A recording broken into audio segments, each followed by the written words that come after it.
त्यसपछि पछि विचार आफै भइरहेको ए त अहिले भन्यो घन्टीमा हाल्ने अब के भन्दा यो रचना गरी राखे अहिले सबैलाई सम्झाउनु पर्यो उनले किन भन्दाखेरि उनले देखाएको छ अलिकता हेर्नुहोस् यहाँ युवाहरूले तपाईँहरू मोबाइल चलाउनुहुन्छ कि नै अब मोबाइल चलाउने युवाहरू अब घन्टीमा अब मन पराउँछन् होइन अरूलाई थाहा छैन त अब सम्झाउनु पर्यो आमा बुवालाई सम्झाउनु पर्यो नसम्झाइ हुने नै हजुर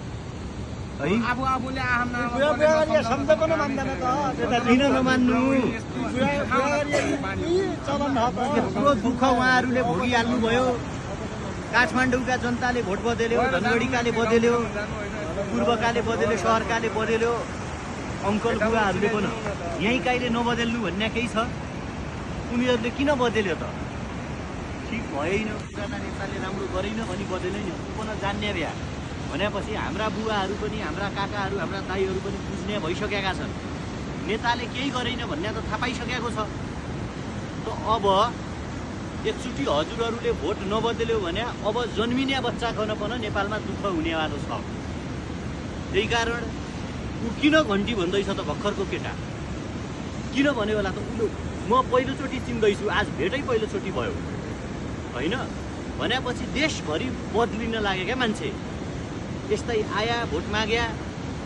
जित्या गया जनतालाई फर्किँदैन हेरेन त्यो नहुँदाखेरि अहिले हामी बदलिन्छौँ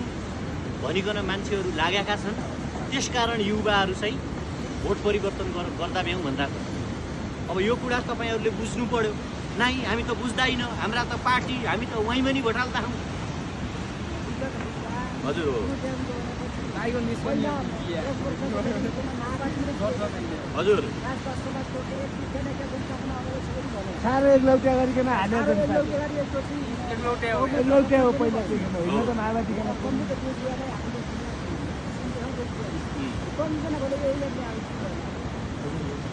हामी भोट माग्न आउनु अगाडि नै जनताका कुरा बोल्दा छौँ काठमाडौँ मकन 20 चोटि हदगडी लायो त किन बोल्दछ मैले भने म बाजुराको मान्छे हुँ मेरामा अस्पताल आछिन रोड आछिन भ्रष्टाचार भया घरदा तमी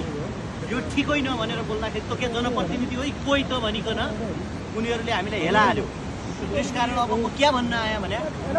यो पटक भोट हालिदिनुहोस् भन्न आएँ